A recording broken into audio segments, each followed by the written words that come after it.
అందరికీ నమస్తే. నేను మీ స్వర్ణ. Welcome back to making with స్వర్ణ. అన్ని ఇంట్లో ఉండే వాటితోనే బటర్ స్కాచ్ ఐస్ క్రీమ్ ఇలా సింపుల్గా చేసుకోవచ్చండి. మరి లేట్ చేయకుండా ఎలా చేసుకోవాలో చూసేద్దామా? ఫస్ట్ స్టవ్ మీద ప్యాన్ పెట్టి పావు కప్పు పంచదార వేసుకోవాలి. ఒకే దగ్గర వేయకుండా ఇలా స్ప్రెడ్ చేస్తూ వేసుకుంటే తొందరగా కరుగుతుందండి. వేసిన వెంటనే కదిలేయకుండా ఒక 2-3 నిమిషాలు వదిలేసిన తర్వాత ఇలా కలుపుతూ ఉండాలి. ఇలా పంచదార కరిగిన తర్వాత ఇప్పుడు ఇందులో కొద్దిగా బటర్ వేసుకోవాలి. మీరు ఈ ప్లేస్లో నెయ్యి కూడా వేసుకోవచ్చండి. బటర్ మీ దగ్గర లేకపోయినట్లయితే నెయ్యి వేసుకునే చేసుకోవచ్చు. చూడండి, బటర్ కూడా కరిగిన తర్వాత ఇప్పుడు పావు కప్పులో సగం ఇలా చిన్నగా కట్ చేసుకున్న జీడిపప్పు పలుకులు వేసుకోవాలి. వేసిన తర్వాత స్టవ్ సిమ్లో పెట్టుకుని కలుపుకోండి. హైలో పెట్టేస్తే మాడిపోయే ఛాన్స్ ఉంటుంది. ఇప్పుడు ఈ మిశ్రమాన్ని నెయ్యి రాసుకున్న ప్లేట్లో వేసుకోవాలి. వేసిన తర్వాత ఒకే దగ్గర వదిలేయకుండా ఇలా స్ప్రెడ్ చేసుకుంటే మనకి త్వరగా చల్లారుతుందనమాట. చూడండి, మీకు కంప్లీట్గా చల్లారిపోయిన తర్వాత చూపిస్తున్నాను. ఇప్పుడు చాక్తోటి ఇలా అంటే ఈజీగా వచ్చేస్తుందండి, నెయ్యి రాసాం కాబట్టి. మీరు ఈ ప్లేస్లో బటర్ పేపర్ వేసైనా కానీ చేసుకోవచ్చు. ఇప్పుడు దీన్ని చిన్న చిన్న పీసెస్ ఇలా చేతితోటి తుంచుకోవాలి. చూడండి, ఈ మాత్రం పీసెస్గా తుంచుకుంటే సరిపోతుంది. ఇప్పుడు వీటిని జిప్ లాక్ బ్యాగ్లో వేసుకుని లైట్గా దంచుకోవాలండి. మీ దగ్గర చిన్న రోల్ ఉన్నా కానీ రోట్లో వేసుకునైనా కానీ వీటిని దంచుకోవచ్చు. చూడండి, ఇప్పుడు జిప్ వేసేసేసి ఈ విధంగా దంచుకోవాలి. మరీ మెత్తగా అయితే దంచకూడదండి. నేను మీకు చూపిస్తున్నాను చూడండి. ఈ విధంగా కాస్త క్రష్గానే ఉండాలన్నమాట. మనకి తినేటప్పుడు పంటికి తగులుతూ చాలా బాగుంటాయి. ఇంకా మనకి బటర్ స్కాచ్ రెడీ అయిపోయిందండి. తర్వాత స్టవ్ మీద ప్యాన్ పెట్టుకోవాలి. ప్యాన్ కడిగి పెట్టుకోండి. ఇప్పుడు ప్యాన్లో 1/2 లీటర్ పాలు పోసుకోవాలి. ఫుల్ క్రీమ్ మిల్క్ పాలే పోసుకోండి. అప్పుడే మనకి ఐస్ క్రీమ్ అనేది క్రీమీగా చాలా బాగా వస్తుంది. తర్వాత చిన్న బౌల్లో ఇప్పుడు 2 స్పూన్లు గోధుమ పిండి వేసుకోవాలి. కార్న్ఫ్లవర్ బదులు గోధుమ పిండి వేసి చేస్తే పిల్లలకు కూడా మంచిది కదండి. అందుకని మీరు కావాలంటే ఈ ప్లేస్లో కార్న్ఫ్లవర్ వేసుకొని చేసుకోవచ్చు. ఇప్పుడు కాచి చల్లార్చిన పాలు పోసుకుంటూ ఎక్కడా కూడా ఉండలు అనేది లేకోకుండా బాగా ఇలా స్పూన్ తోటి మిక్స్ చేసుకోవాలి. చూడండి, ఈ విధంగా బాగా మిక్స్ చేసుకున్న తర్వాత ఇప్పుడు మరుగుతున్న పాలల్లో పావు కప్పు పంచదార వేసుకోవాలి. మనం 1/2 లీటర్ పాలకి పావు కప్పు పంచదార కరెక్ట్గా సరిపోతుందండి.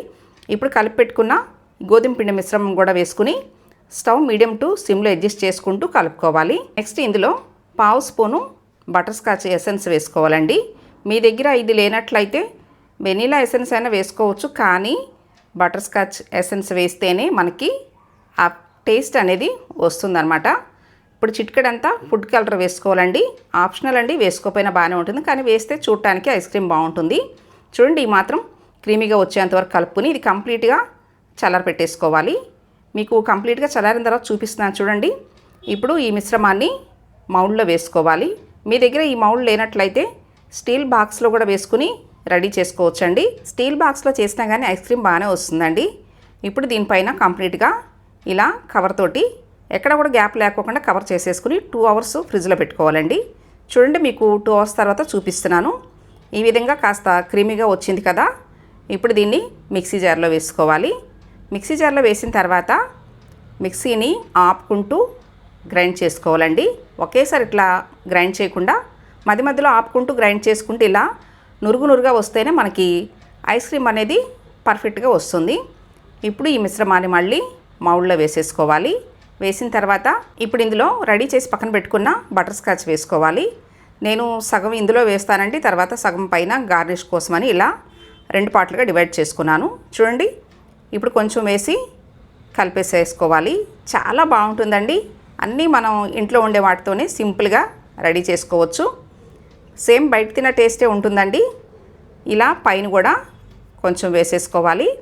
చూడండి, ఈ విధంగా వేసిన తర్వాత ఇప్పుడు ఇందులో కంపల్సరీ బటర్ పేపర్ పెట్టాలండి.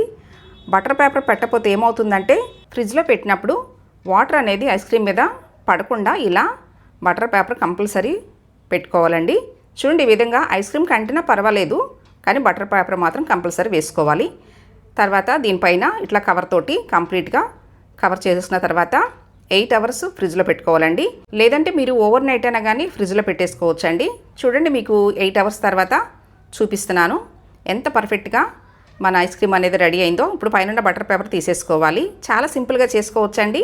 అన్నీ ఇంట్లో ఉండే వాటితోటే చక్కగా రెడీ చేసుకోవచ్చు. మీరు కూడా తప్పకుండా ట్రై చేసి మీకు ఎలా వచ్చిందో నాకు కామెంట్ చేయండి. నేను చేసి చూపించిన బటర్ స్కాచ్ ఐస్ క్రీమ్ మీకు నచ్చినట్లయితే ఈ వీడియోని తప్పకుండా లైక్ చేయండి. మీ ఫ్రెండ్స్ అండ్ ఫ్యామిలీ మెంబర్స్కి షేర్ చేయండి. ఫస్ట్ టైం నా ఛానల్ చూస్తున్న వాళ్ళు తప్పకుండా సబ్స్క్రైబ్ చేసుకోండి. మరెన్నో టేస్టీ వెరైటీ హెల్దీ రెసిపీస్ చేసి చూపిస్తానండి. Thanks for watching.